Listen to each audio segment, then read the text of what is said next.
O reino da consciência é muito mais vasto do que aquilo que o pensamento é capaz de abranger. Quando você deixa de acreditar em tudo o que pensa, você sai do pensamento e vê claramente que quem está pensando não é quem você é essencialmente.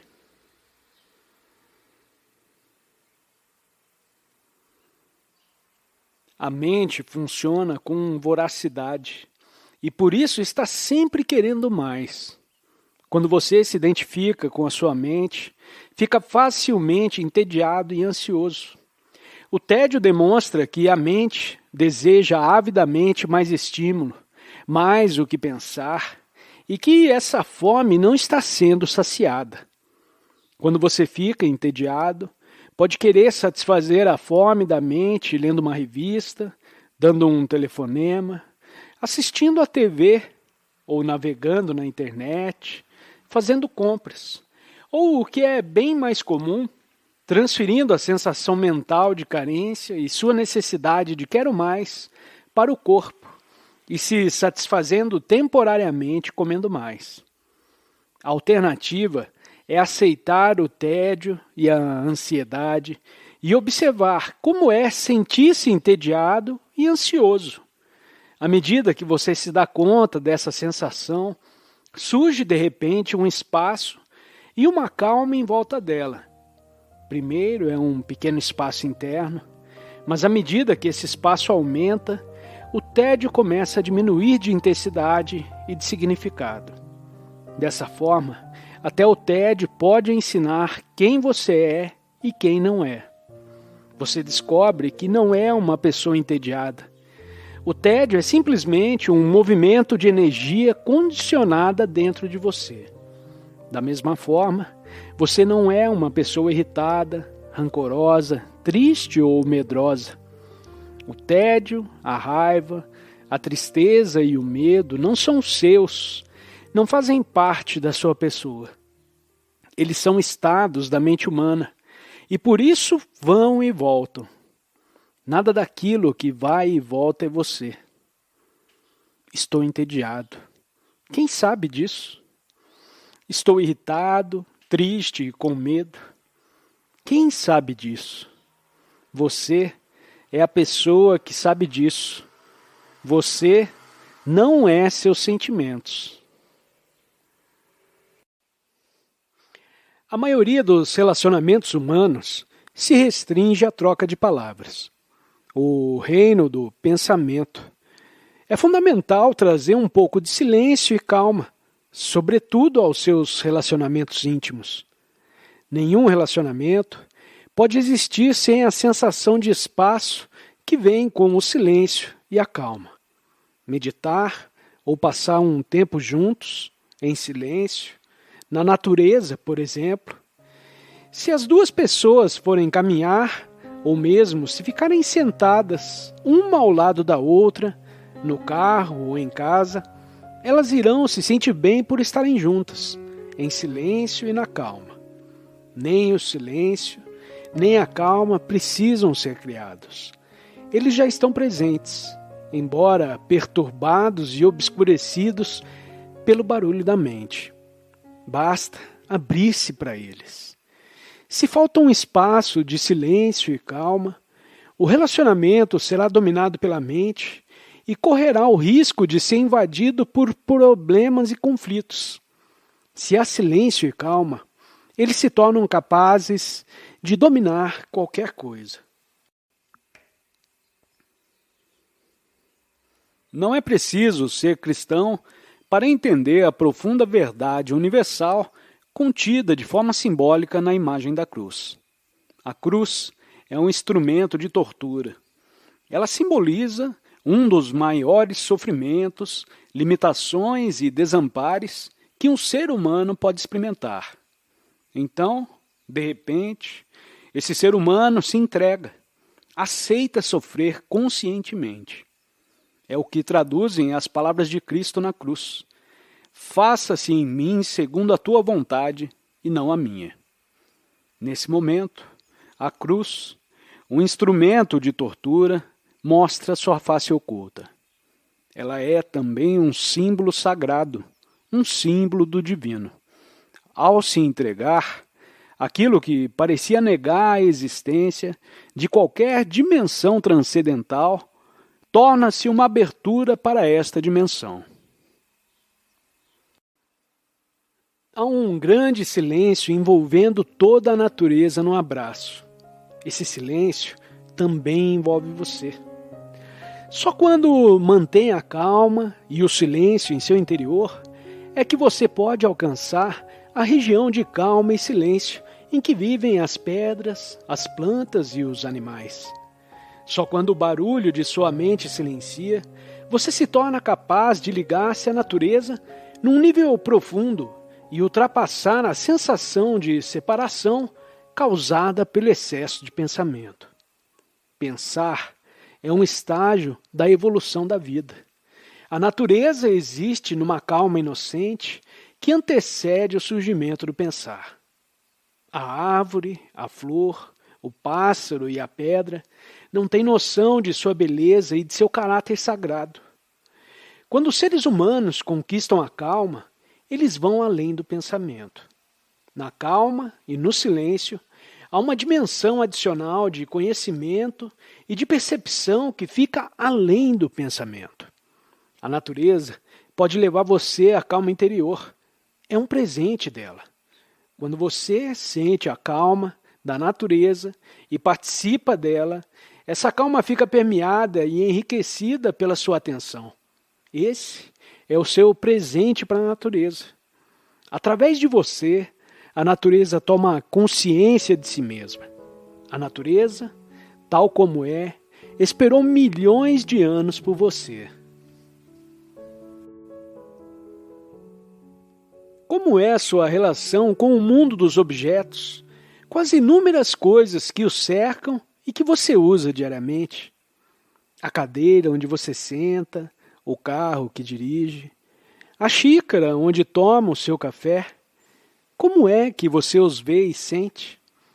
Eles são apenas um meio para atingir alguma coisa? Ou de vez em quando você reconhece a existência deles, o ser deles, e lhes dá atenção, mesmo que por um pouco de tempo? Quando você se apega aos objetos, quando você os usa para valorizar-se ante os outros e aos seus próprios olhos, a preocupação com os objetos pode dominar toda a sua vida. Quando se identifica com as coisas, você não as aprecia pelo que são, pois está se vendo nelas. Quando você aprecia um objeto pelo que ele é, quando toma conhecimento da existência dele, sem fazer qualquer projeção mental, você se sente grato por ele existir. Pode também sentir que ele não é um objeto inanimado, apesar de parecer assim para nossos 5 sentidos. Os cientistas comprovam que, a nível molecular, cada objeto é um campo de energia pulsante.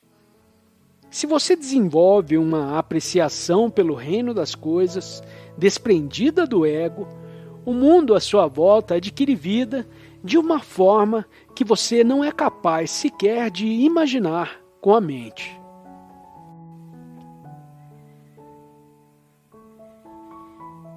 Para recobrar os seus sentidos, você tem que tirar alguma atenção desse fluxo de pensamento.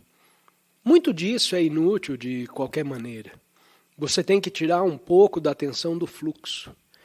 Você não pode ser totalmente absorvido em sua mente, pois muitas coisas estão ao longo do dia. Elas passam o dia como se estivessem dormindo. Eles estão tão absortos em suas mentes, o que significa que eles não estão presentes. E eles passam por isso. E quando você olha para eles, você pode ver que eles não estão lá. Eles podem ver um contorno vago de você, ou quando falam com você, eles falam através da tela deles, o que eles pensam de você na mente. Então, sim, para voltar aos seus sentidos, você tem que desviar a atenção de pensar.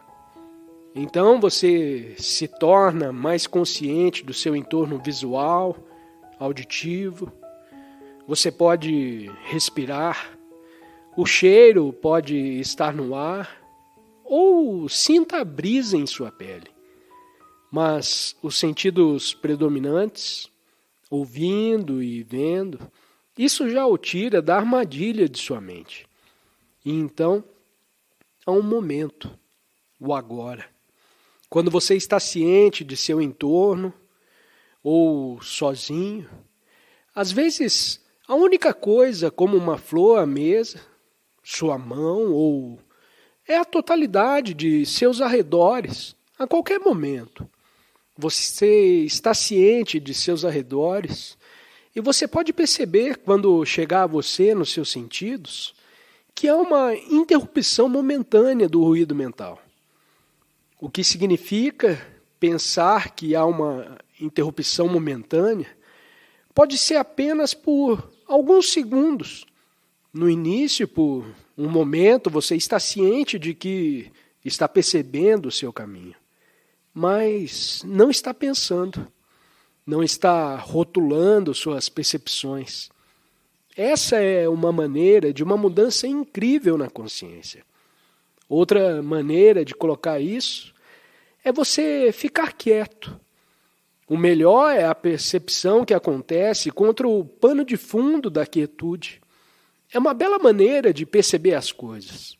Há um fundo, sim, e aquela quietude. Essa amplidão não é a imobilidade que você encontra quando se cansa e se aproxima do sono. E então você está meio adormecido, mas está cansado demais para pensar mais. Isso pode ser um belo momento em que você está meio adormecido e é muito bom. Você está indo agora para o sono e é tão bom, e você não consegue mais se lembrar dos seus problemas, não consegue pensar em você. Você não lembra mais de nada e tem um momento de delícia. E aí você vai dormir. Mas não é isso. Claro que você vai dormir. Nem é o que você encontra quando toma uns tragos. Eu estou apenas demonstrando para você. Você está infeliz e sua mente é a tortura. Então espere alguns momentos. Talvez você se sinta um pouco melhor, porque provavelmente a sua mente desacelera um pouco. E gradualmente é ótimo, não é? Você não está mais pensando tanto. Não é tão bom? Então, por um tempo, você se livra da tortura diária de sua mente com coisas inúteis. Dessa forma, o que acabei de descrever, indo dormir, tomando álcool ou alguma outra substância. Não que eu disse que algo é ruim. Eu não condeno totalmente nada. Eu adoro uma taça de vinho ou duas ocasionalmente. É bom, mas não para se dessensibilizar. Você vai acabar caindo abaixo do pensamento.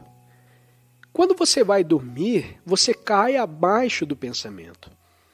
Quando tira o excesso de álcool, você começa a cair abaixo do pensamento. Mas aqui está a prática de ser capaz de vir e ouvir os seus sentidos. Olhar ao redor para ouvir os sentidos, para sentir. Talvez para estar ciente de sua respiração. Talvez para estar ciente da vitalidade em seu corpo. Cada célula está viva, mas sua atenção nunca está lá. Porque você vive na parte superior do prédio, construído do seu corpo. Você vive sob o telhado, sem saber o que está acontecendo no resto do prédio. Você pode sentir o corpo ao mesmo tempo. Então, tudo faz parte de se tornar presente. Você olha ao redor e há uma quietude surgindo, que não é aquela quietude abaixo do pensamento. É uma quietude que está acima do pensamento. que é o despertar espiritual, para encontrar em si mesmo, agora mesmo. Não estou falando apenas disso agora. Encontre em você a possibilidade de acessar aquela dimensão onde, por breves momentos, inicialmente, você está livre de pensar, mas totalmente consciente. Isso é delicioso. E no começo pode não durar muito, mas isso não importa. Você pode descobrir que, mesmo sem praticar conscientemente como uma prática espiritual, você pode descobrir que também pode acontecer espontaneamente em sua vida. Por exemplo, durante certas atividades que exigem a sua presença total. Porque essas atividades têm um certo elemento de perigo nelas, como escalar ou uma corrida dirigindo um carro de corrida, ou surfando, provavelmente esquiando ladeira abaixo. Todos esses tipos de coisas requerem sua presença completa. Então, essas coisas param a mente. E você está totalmente lá. O desejo de ter um relacionamento amoroso é universal, porque as pessoas acreditam que a paixão, o dito amor, pode libertá-las do medo, da necessidade e do vazio que fazem parte da condição humana, em seu estado de pecado e não iluminação. Existe uma dimensão física e outra psicológica para esse estado. No nível físico, é óbvio que não somos um todo nem jamais seremos. Cada um de nós é homem ou mulher, o que vale dizer uma metade de um todo. Nesse nível, o desejo de ser completo, de retornar à unidade, se manifesta através da atração entre homem e mulher. É um impulso quase irresistível de união com a polaridade oposta de energia. A raiz desse impulso físico é espiritual, porque nele está o desejo ardente do fim de uma dualidade, de um retorno ao estado de completude. A união sexual é o mais perto que podemos chegar desse estado no nível físico. Essa é a razão pela qual ela é a experiência mais satisfatória que o reino físico pode nos oferecer. Mas a união sexual não passa de um lampejo breve de plenitude, um instante abençoado. Enquanto ela for inconscientemente vista como meio de salvação, você a verá como o fim da dualidade no nível da forma, um lugar onde ela não pode ser encontrada. Você teve um lampejo do paraíso, mas não pode ficar ali e se percebe de novo em um corpo separado. No nível psicológico, a sensação de falta, de não estar completo, é até maior do que no nível físico.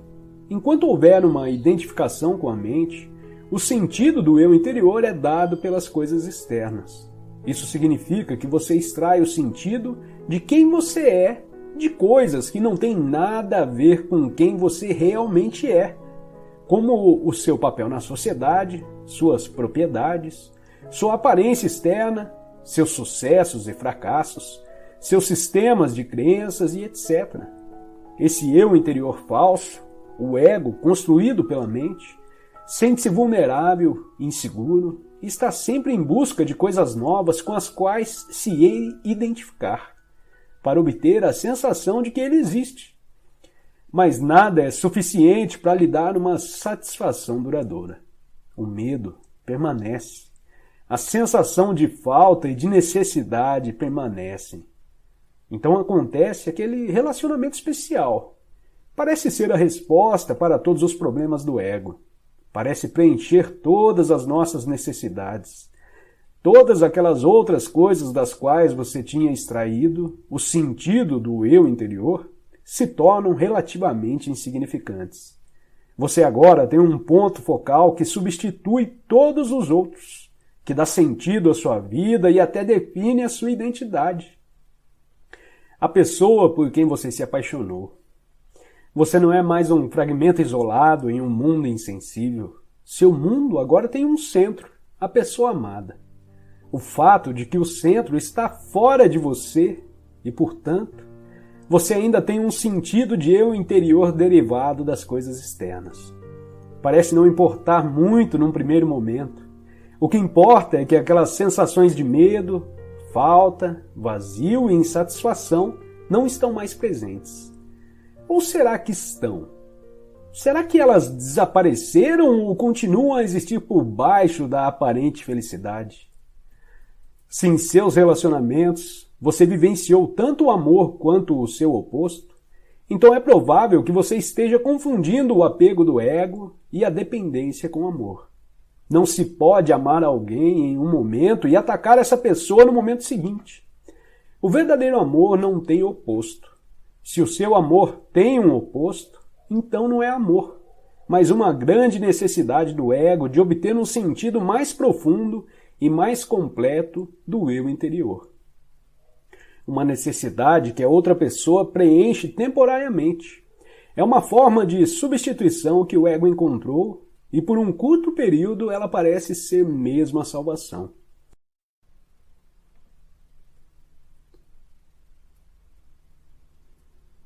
Além do sono sem sonhos, de que já tratei, existe mais um portal involuntário.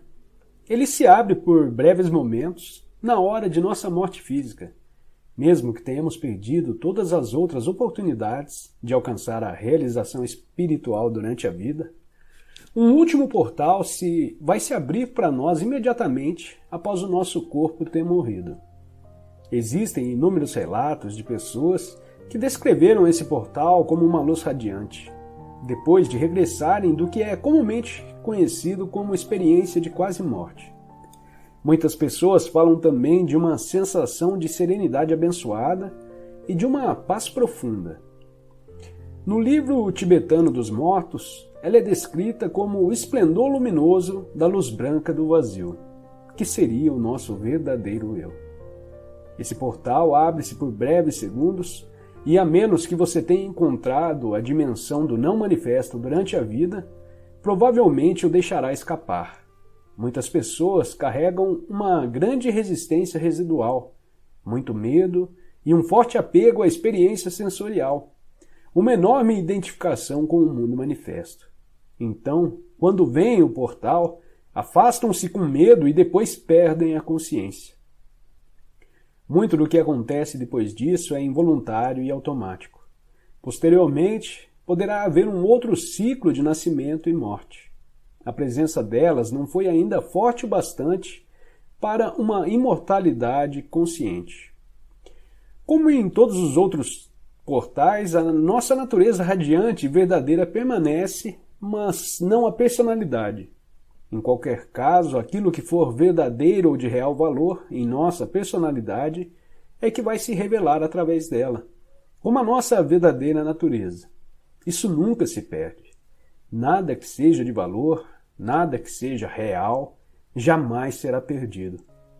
A aproximação da morte e a morte em si, a dissolução da forma física, é sempre uma grande oportunidade para uma realização espiritual. Essa oportunidade é tragicamente perdida na maioria das vezes, visto que vivemos em uma cultura que é quase totalmente ignorante com relação à morte, assim como ignora quase totalmente qualquer coisa que realmente importe. Todo portal é um portal da morte do falso eu. Quando o atravessamos, deixamos de extrair a nossa identidade da nossa forma psicológica, construída pela mente. Percebemos então que a morte é uma ilusão, do mesmo modo que a nossa identificação com a forma era uma ilusão. O fim da ilusão é isso que a morte significa. Ela só é dolorosa enquanto permanecemos presos à ilusão.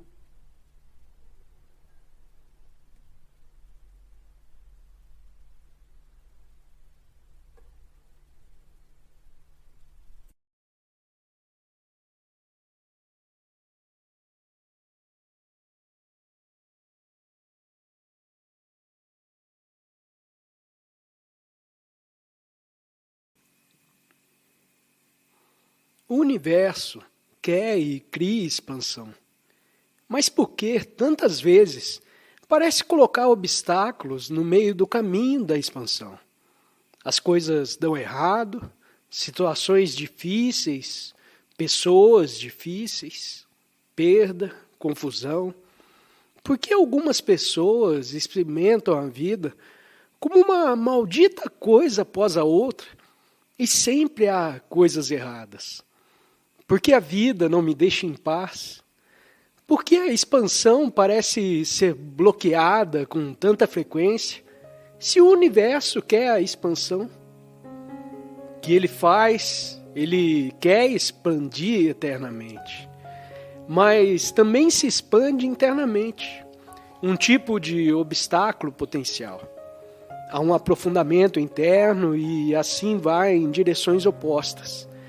Então, se alguém, uma criança, cresce com uma deficiência ou uma situação de vida muito difícil, ou qualquer ser humano encontra um grande obstáculo, ou supera o obstáculo do nível externo, ou transcende esse obstáculo em um nível interno, então isso é uma coisa universal. Só para dar um exemplo, digamos que uma criança é fraca e sofre bullying na escola e é muito infeliz por causa disso. Então a criança poderia gerar tanta energia que ele ou ela faria artes marciais. Eventualmente ele ou ela pode derrotar o valentão. Gerou a energia que não teria sido gerado se o valentão não estivesse lá. Então ele se torna mais forte nessa expansão, de certa forma. Ou a criança é muito fraca e não gera expansão nesse nível e nunca pode derrotar o valentão. Mas a energia vai para dentro, desenvolve outras habilidades, a capacidade de ser criativo, de pensar para criar. E 20 anos depois, a criança que foi o valentão trabalha em algum trabalho servil e a criança que sofreu o bullying se torna um grande empresário ou se torna um professor espiritual. Assim, o universo quer expandir, mas também quer que você experimente obstáculos à expansão, que fazem parte da expansão. Ele segue em duas direções. Então, dê as boas-vindas a todos os obstáculos em sua vida. Os obstáculos para o que quer que seja. E coletivamente, se você ouvir as notícias, continuamente as coisas vão mal gradualmente no planeta. Acontece que as notícias se concentram em todas as coisas que dão errado. Nunca se concentram nas coisas que não dão errado. Então é claro que pode ser uma versão distorcida de como é a vida. Mas, sem dúvidas, as coisas dão errado. A humanidade está sendo desafiada, às vezes por fatores que parecem não ter nada a ver com isso. Apenas coisas que vêm até você e outros fatores criados pela humanidade com a mente inconsciente. Se você olhar para a humanidade como um todo, por um momento, como uma única expressão de consciência, dividida em bilhões de pequenas entidades, um novo júri de consciência dividida em bilhões de pequenas matrizes, uma delas é você. Então a humanidade está evoluindo. A consciência una se expressando como o ser humano está passando por um processo de evolução. E aos poucos vai ficando mais consciente. Parece demorar muito, mas todo ser humano chega a um ponto onde sua consciência acelera. E é aí que você se cansa. Você conscientemente embarca no passado espiritual. Isso significa que você não é mais o seu professor primário. Você não está mais sofrendo. Não é mais um professor primário. Você cresce, você desperta, voluntariamente, sem ser empurrado para isso pelo sofrimento. Mas você foi, Caso contrário, você não seria. Você teve seu sofrimento. Pode ser um pouco mais, mas não como antes. E para muitos de vocês, o sofrimento está chegando ao fim. Isso não significa que você não enfrente mais problemas, mas você não os transforme em sofrimento. Não há dúvida de que todo o resto pode ser uma ilusão e uma maneira de ver. É uma espécie de ilusão, porque nada dura muito tempo. Tudo aqui é impermanente. Esteja ciente em sua vida diária da lacuna entre dois pensamentos, para que sua mente não arraste em um fluxo incessante de pensamento involuntário e compulsivo. Convide essas lacunas para a sua vida. Então, olhando para algo sem interpretá-lo, ao ouvir algo sem interpretar, ou respirar conscientemente, observe isso ocasionalmente. O ar fluindo para dentro do corpo, para fora do corpo, sem pensar. Você se torna consciente da presença subjacente. E só então você se torna um verdadeiro ser humano. Então, os humanos ainda estão passando por processos evolutivos. Eles ainda não estão acabados. Eles nem mesmo são totalmente humanos. A maioria deles. Você é totalmente humano quando você é ambos. Quando você está consciente, não apenas da sua humanidade, mas quando os dois se unem, você é um ser humano. Antes que você seja apenas um humano inconsciente, de ser apenas uma personalidade, um ser humano vive em dois mundos, o manifestado e o não manifestado. O que significa que mais humanos comecem a viver assim, e se eles começarem a viver assim, é claro que o mundo pareceria muito diferente. Então, não seja apenas humanos, mas seja o ser. Então você se torna um verdadeiro ser humano.